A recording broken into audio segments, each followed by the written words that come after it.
Salutations à toutes et à tous, Steve, supporter of Marseille. J'espère que vous allez bien malgré cette élimination en Ligue des Champions de l'Olympique de Marseille. 48 heures après ce triste résultat, je vais revenir un petit peu avec vous sur ce qui s'est passé, notamment en cette fin de match, et les retours de Igor Tudor, les retours des joueurs, mon apparition sur Oh My Goal qui a partagé un extrait de ma vidéo, et tout ça, on va en parler ensemble. Allez, c'est parti.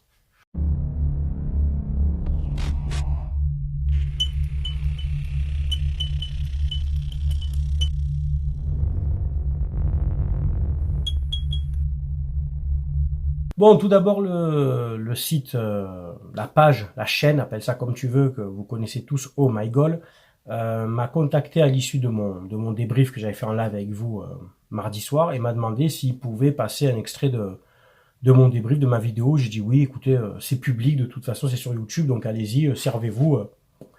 Je te rassure, j'ai pas été rémunéré pour quoi que ce soit, ça m'a fait un petit peu de visibilité. J'ai dit faites-le si vous voulez, sans problème. Bon, ça a été partagé sur leur page Facebook, ça a été vu énormément de fois, il y a eu beaucoup de partages, de commentaires, ce qui est normal, de réactions, etc.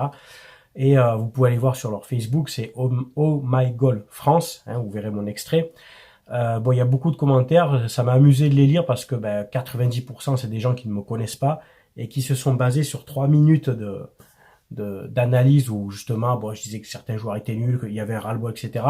pour juger. Je te dis, ils sont jamais venus sur ma chaîne, ils me connaissent pas et c'est marrant parce que bon, voilà, à les écouter, presque je fais de l'analyse de Bengouz ou de Eni, sans manquer de respect à ces gens-là, mais bon, on est d'accord que Bengouz et Eni sont pas trop dans l'analyse tactique ou quoi, hein, c'est plus du sketch, etc., de l'humour, c'est leur créneau, hein, on est d'accord. Bref. Mais bon, écoutez, ça m'a fait plaisir, j'ai trouvé ça flatteur qu'ils viennent sur ma chaîne et qui regardent ma vidéo et qui me demandent voilà, de passer cet extrait. Bon, moi, j'ai trouvé ça, voilà, c'est flatteur pour moi qui m'estime être un petit youtubeur, un grand supporter, mais un petit youtubeur. Voilà. Bon, on va revenir sur cette élimination qui nous fait vraiment mal, cette défaite qui découle donc à l'élimination de l'OM à toute Coupe d'Europe, hein, Ligue des Champions, la C3, la C4, hein, c'était mort de suite. On est reversé en rien du tout, même pas en Coupe de la Ligue en France, elle n'existe plus, on est reversé à rien. Voilà. Bon, qu'est-ce qui s'est passé?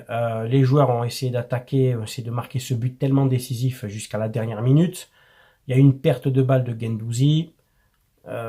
L'histoire, on la connaît, un contre, et à part le retour d'Mbemba, l'attaquant, enfin le joueur de Tottenham, qui met une belle frappe croisée, poteau rentrant. Bon. Déjà, je ne suis pas d'accord sur le fait de s'acharner sur Guendouzi. Guendouzi perd le ballon à 70 mètres de ses buts. Il n'y a aucun repli défensif à part Mbemba. Non, c'est pas la faute de Guendouzi. Guendouzi, avec tout ce qu'il donne à chaque match. Alors, il y a des fois où il n'est pas positionné à sa place quand il joue derrière l'attaquant, mais c'est pas sa faute, c'est les consignes du coach. Mais on peut pas lui reprocher de jouer. Il ne triche pas. Guendouzi se bat sur tous les ballons. Hein. Ça reste un des joueurs piliers pour moi de l'équipe, d'accord? J'ai quand même entendu et lu des commentaires le comparant en disant ouais, c'est comme Ginola en 94 ou 93 pour la Coupe du Monde quand il perd le ballon contre la Bulgarie. Alors déjà, tu vois comme quoi je suis objectif, je suis pas parisien ni supporter du PSG, mais je vais défendre Ginola, s'il y a des Parisiens qui me suivent. Ginola, je me rappelle, pour ceux qui n'ont pas vu ce match France-Bulgarie, il y avait 2-2 à ce moment-là, Ginola tente un centre à 90 mètres de ses buts, donc du but de Bernard Lama, d'accord. Il tente un centre, bon, le ballon ne trouve personne à part le latéral droit bulgare, qui remonte en 2-3 passes tout le terrain pour arriver jusque dans la surface française, et c'est Kostadinov qui met une lourde à Bernard Lama qui ne peut pas faire grand-chose. Mais que je sache, hormis Bernard Lama et Ginola, il restait encore 9 joueurs de champ. Là, c'est pour la petite parenthèse, tu vois, pourtant je suis pas parisien, mais sans prendre à l'époque à Ginola, que je sache, il a pas loupé une passe en retrait, il a pas donné un ballon à un attaquant bulgare, il a pas fait une balerdi, hein, pour faire un peu de, voilà. Moi, je défends Ginola, je suis désolé. Il a tenté un centre, il a tenté quelque chose, bon ok, il a peut-être jeté le ballon, mais ça va. Il y avait encore 90 mètres à parcourir. Ces autres joueurs français, excusez-moi, qui n'ont pas fait le boulot aussi. Eh ben pour moi, Guendouzi, c'est pareil.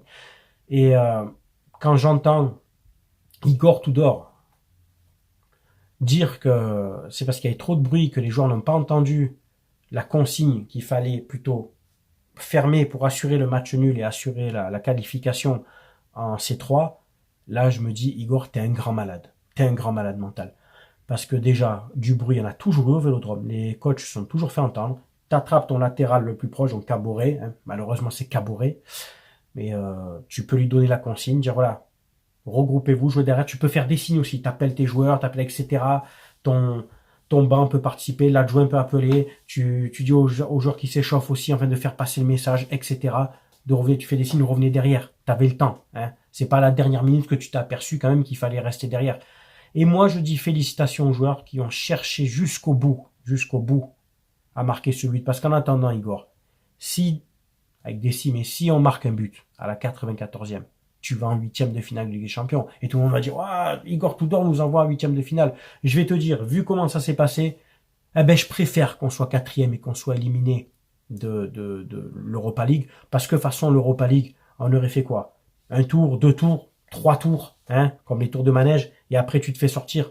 On le sait, on n'a pas l'effectif. Tu vas me dire, est-ce qu'on aurait eu l'effectif pour la Ligue des Champions? Absolument pas.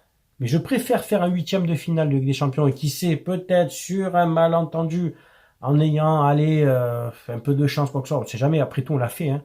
En 2012, on l'a fait, on est allé en quart de finale en éliminant l'Inter et on n'avait pas une grosse équipe quand même.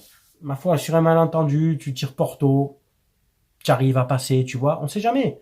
Je dis pas que tu vas au bout, mais financièrement, déjà, pour le club, financièrement, ça aurait été énorme pour les finances, le budget du club, parce que là, par contre, la perte, elle va être conséquente. L'année prochaine, il y aura beaucoup de ventes. Il va y en avoir déjà cet hiver, je pense, avec Gerson, qui ne met plus un pied devant l'autre. Je pense qu'il y a des joueurs qui doivent vraiment partir, hein, je l'ai dit dans mon débrief. Caboret, je ne veux pas qu'on lève l'option d'achat. Ou alors c'est peut-être Igor Tudor qui ne sait pas l'utiliser, mais déjà, même sans être utilisé, ce mec-là, pareil, il bégaye avec ses pieds. Le pied droit et le pied gauche sont inversés, je ne comprends pas. C'est pas un joueur de football, quoi. Pour moi, Suarez n'a pas le niveau de la Ligue 1. Tu pourrais le mettre dans n'importe quel club, ouais, il finira la saison entre 5 et 8 buts, 10 buts grand max. C'est un vaillant, il n'y a pas de problème, hein, il court, tout ce que tu veux, mais pour moi, il est même moins fort que Germain ou Mitroglou, quoi. Et c'est pas la grinta qui fait la différence. Quand tu es buteur, la différence se fait sur ce pourquoi tu es payé, c'est-à-dire mettre des buts, se battre partout. Dans ce cas-là, joue au milieu de terrain. En milieu de terrain, on te demande d'avoir une grinta, de récupérer des ballons, de courir partout, comme un Guendouzi, comme un Rongier, Verretou, d'accord. Ah ben dans ce cas-là, Suarez joue 8, joue 6.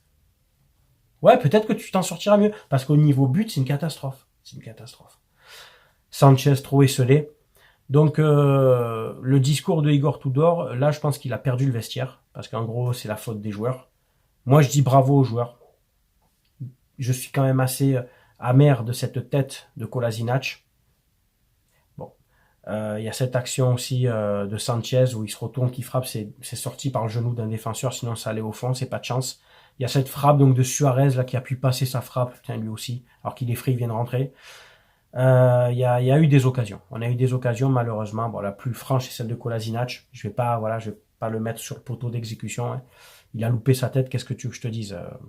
C'est comme ça. D'autres l'auraient mis. Bon, bref. Mais j'en veux plus à Igor Tudor aussi par son coaching, de pas avoir fait rentrer Payet, d'avoir placardisé Dieng en début de saison et du fait que ta seule solution offensive, c'est Suarez. Donc dimanche on joue Lyon, qui arrive avec dans une bonne dynamique de résultats, avec un nouvel entraîneur qui est un tacticien, qui est un malin. Je vous avoue que je suis pas confiant. Je suis pas confiant pour ce match. On sait que Lyon réussit plutôt au Vélodrome.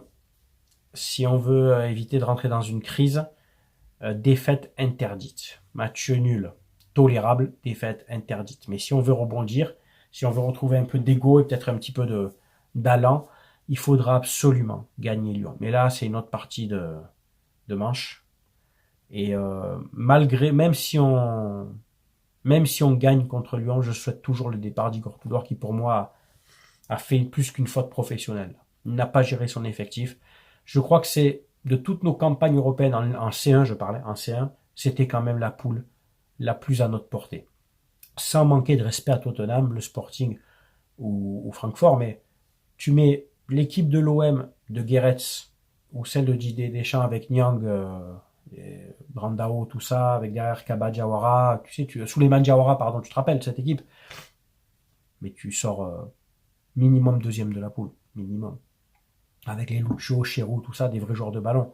Tu sors de la poule, mais deuxième, sans problème. Malheureusement, à cette époque-là, on tirait des meilleures équipes, on tapait des Liverpool, des Atlético, bon, c'était compliqué, voilà. Mais cette année-là, non. C'était une poule qui, pour moi, de niveau, bon niveau Europa League. Très bon niveau Europa League. Sporting, Francfort, qui d'ailleurs l'a gagné l'Europa League, et Tottenham, qui reste quand même une belle équipe anglaise, hein, qui est fait, une bonne équipe anglaise, hein, qui est toujours là, qui a quand même des joueurs expérimentés, et des joueurs qui font la différence. Voilà.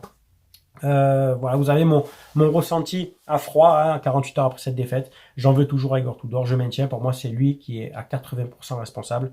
Beaucoup de joueurs doivent quitter ce club. Gerson, Caboret, Suarez, Tavares aussi, qui pour moi, à part si ils seront parce que bon, physiquement il est là quand même, techniquement il est pas, il a des qualités, mais le QI foot, il y a un gros problème. Et recruter un défenseur central dès cet hiver, parce que je compte plus du tout sur Bailly. Balerdi, Gigot, c'est bien pour la Ligue 1, pas plus. Surtout Gigot qui finalement, bon, il est arrivé libre, je crois on l'a payé une misère, enfin, mais dans ce cas-là, autant garder Alvaro, qui connaissait le club, qui avait de l'expérience, tu vois. Heureusement qu'on a Mbemba, je dis bien heureusement parce que je crois que sans Mbemba, on prendrait énormément de buts. On prendrait vraiment énormément de buts. Et à lui tout seul, c'est le Saliba de l'année dernière, quoi. Hein. C'est heureusement qu'on l'a. Mon Dieu, qu'est-ce qu'on ferait sans lui, je crois, derrière. Voilà. C'est bien entendu à vous de commenter, de donner votre avis, que tu sois supporter de l'OM, du PSG, de Tottenham ou d'une autre équipe. Tu sais qu'avec moi, on respecte toujours les avis de chacun, bien entendu. Tout le monde est le bienvenu sur ma chaîne. Merci de m'avoir écouté. Portez-vous bien. On se dit à dimanche soir ou lundi pour le débrief donc de OM-OL. Voilà, c'était Steve, supporter of Marseille. À très bientôt. Ciao, ciao tout le monde.